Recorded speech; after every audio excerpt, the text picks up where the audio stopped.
Assalamualaikum warahmatullahi wabarakatuh. Perkenalkan, nama saya Alifa Dian Riyandika dengan NIM 2402616. Di sini saya akan menjelaskan tentang beton bertulang. Nah, pertama-tama, beton adalah material komposit yang dihasilkan dari pencampuran semen, agregat kasar dan halus serta air. Nah, atau biasa kita sebut beton itu merupakan batu buatan. Nah, untuk agregat kasarnya itu di sini kita menggunakan batu split, dan untuk agregat halusnya di sini kita menggunakan pasir. Nah, di sini tuh kita punya dua pengertian tentang beton. Yang pertama beton biasa, yang kedua itu beton bertulang. Beton bertulang merupakan material komposit yang menggabungkan dua bahan utama, beton dan baja bertulang. Ide dasarnya adalah menyatukan kelebihan masing-masing material untuk menutupi kelemahan material lainnya. Beton sangat kuat dalam menahan gaya tekan, namun sangat rapuh dan mudah patah jika terkena gaya tarik. Disinilah baja berperan karena baja memiliki elastisitas dan kekuatan tarik yang sangat tinggi. Nah, jadi dalam beton bertulang itu di dalam betonnya itu diberikan besi. Nah, karena sistemnya beton itu kuat terhadap tekan, sedangkan besi itu kuat terhadap tarik. Nah, jadi kalau kita menggunakan beton bertulang, jadi kita mempunyai kuat terhadap tekan dan tarik. Nah, untuk campuran beton di sini kita mempunyai 1 takar semen. Jadi perbandingannya itu 1 semen, 2 pasir dan 3 batu split. Nah, di sini terdapat macam-macam pasir. Yang pertama itu pasir pasang. Pasir pasang adalah jenis pasir yang memiliki butiran halus dan tekstur yang lebih lunak dibanding pasir beton. Karakteristik utamanya adalah sifatnya yang rekat sehingga sangat ideal digunakan sebagai bahan campuran, pengikat, dan pekerja pemasangan bagian bangunan. Biasanya digunakan untuk plesteran dinding, pemasangan keramik, dan bata.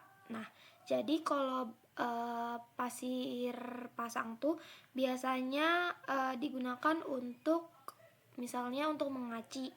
Nah, biasanya kita menggunakan atau memplaster, biasanya kita menggunakan pasir pasang.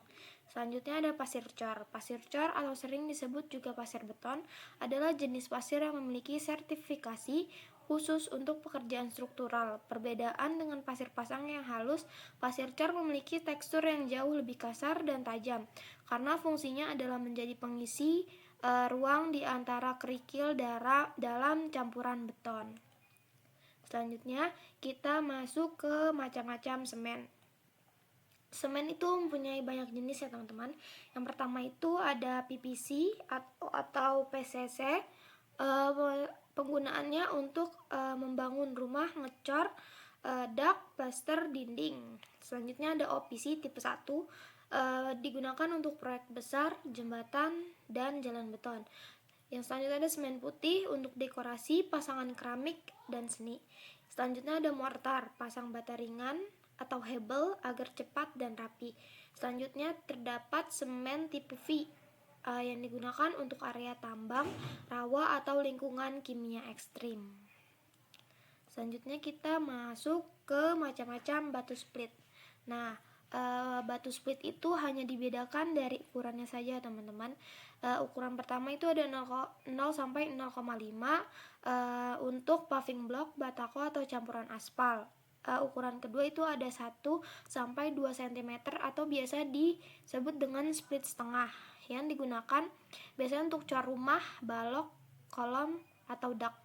Selanjutnya ada ukuran 2 sampai 3 cm atau split 2/3 untuk cor jalan, lantai gudang, dan beton berat. Selanjutnya ada 3 sampai 5 cm atau split 3/5 digunakan untuk bantalan rel kereta, dekorasi, taman besar. Yang terakhir ada ukuran 5 sampai 7 cm atau biasa disebut dengan split gajah untuk alas jalan di tanah lembek atau urukan.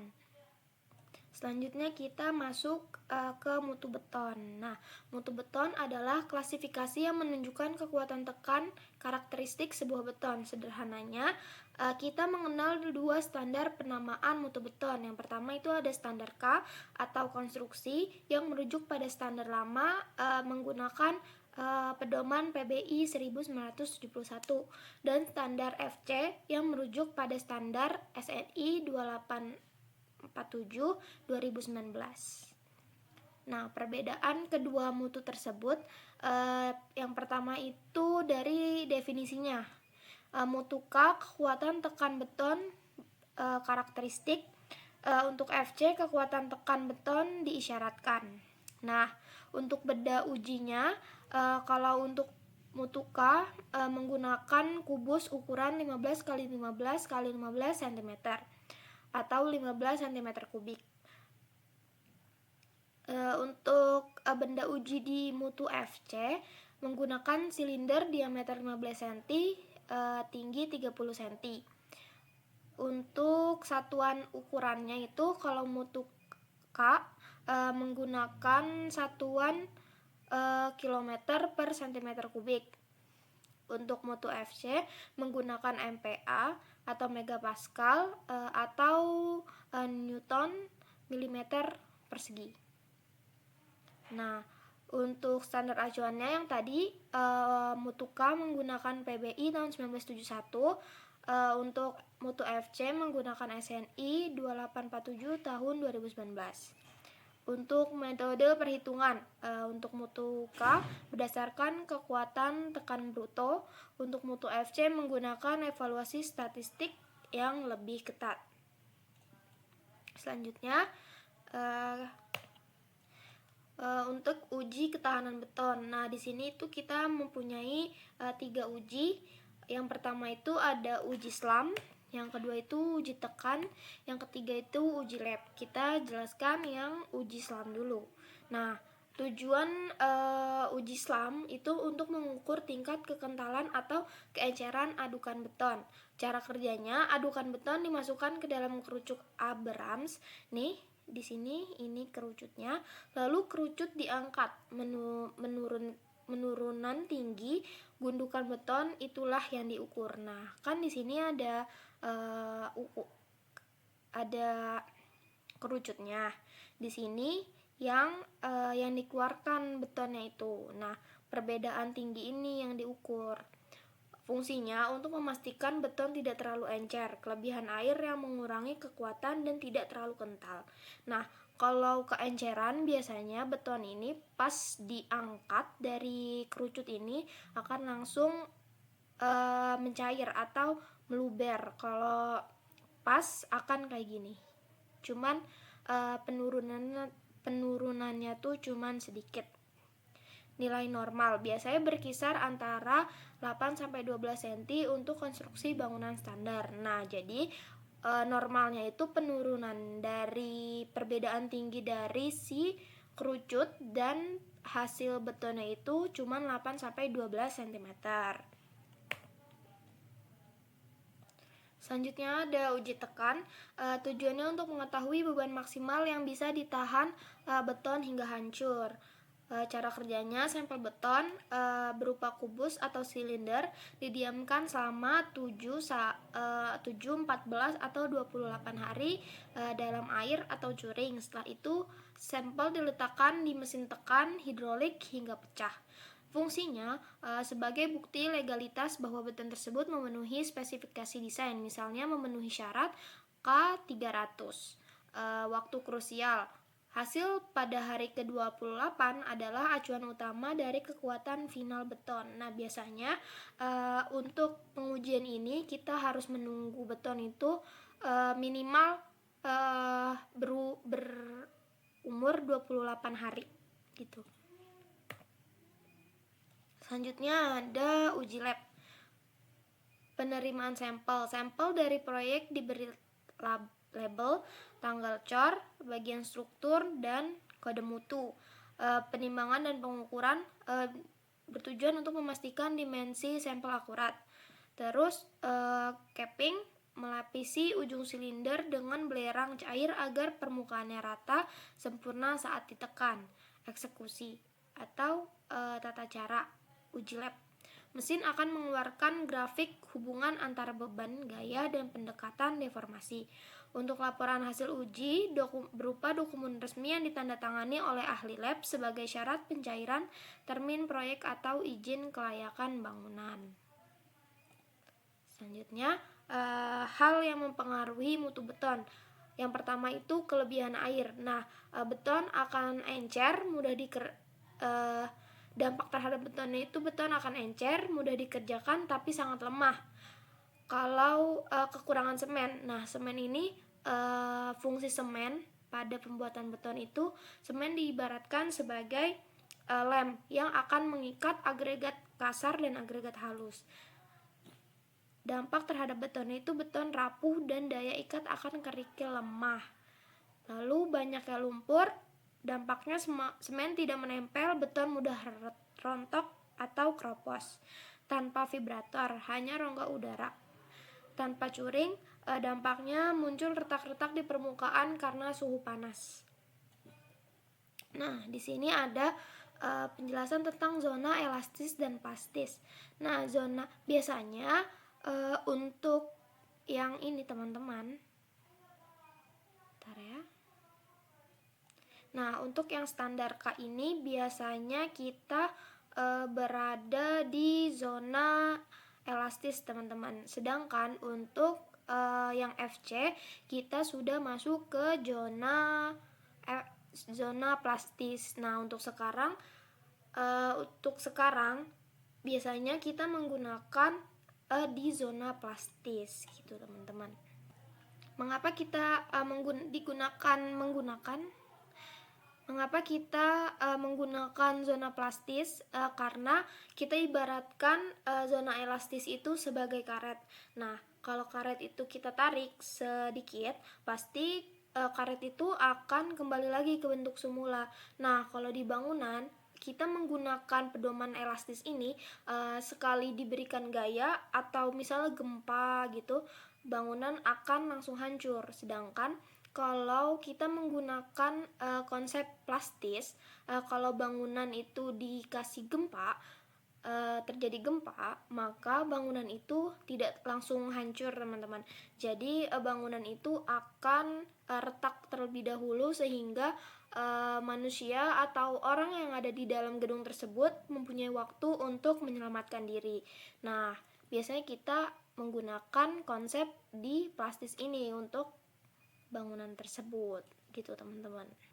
Selanjutnya kita akan membahas tentang beton apabila diberi gaya, lalu momen apa yang akan terjadi. Nah, di sini terdapat perletakan sendi, roll dan roll. Nah, apabila diberi gaya, maka di sini beton akan terjadi tarikan di sini. Lalu yang kita perlu lakukan adalah memberikan besi di sini. Jadi yang menahan si tarikan ini tuh kan si beton tersebut. Kalian ingat yang tadi kalau beton itu kuat terhadap tekan, sedangkan besi itu kuat terhadap tarik. Nah, jadi apabila permasalahan ini terjadi, yang kita butuhkan adalah besi bertulang yang kita letakkan di lendutan ini, ditarikan yang paling bawah ini. Seperti itu teman-teman. Nah, di sini tuh contoh lainnya terdapat di gambar ini. Ini tuh terdapat perletakan sendi-sendi dan di sini diberi beban. Sehingga momennya tuh akan seperti ini nih. Kalau sendi-sendi momennya akan seperti ini. Karena perletakan di sini tuh bukan sendi teman-teman, tapi di sini tuh jepit-jepit ya. Kalau misalnya gambarnya tuh seperti ini, berarti ini perletakan jepit-jepit. Karena jepit itu perletakan yang dapat mengalirkan momen. Jadi di sini jepit dapat mengalirkan sebentar, tapi di sini tetap ada lendutan di bawah. Jadi kalau seperti ini kita harus perletakan tulangannya tuh di bawah sini agar tidak terjadi pelendutan tarik seperti itu. Nah, untuk contoh yang seperti ini adalah perletakan bentar. Ini terdapat peletakan jepit bebas. Nah, kalau jepit bebas, momennya tuh yang benar akan seperti ini, teman-teman. Jadi di sini bentuknya akan kayak gini. Lalu kalau peletakannya itu sendi-sendi, maka momennya akan berbentuk seperti ini, kayak huruf W kayak gitu. Jadi tulangan yang harus kita letakkannya itu di bawah sini, di atas sini, dan di bawah sini. Seperti itu, teman-teman. Lalu kalau momennya terjadi seperti ini, jepit bebas, maka tulangan yang harus dikasihnya itu di atasnya sini, tulangannya.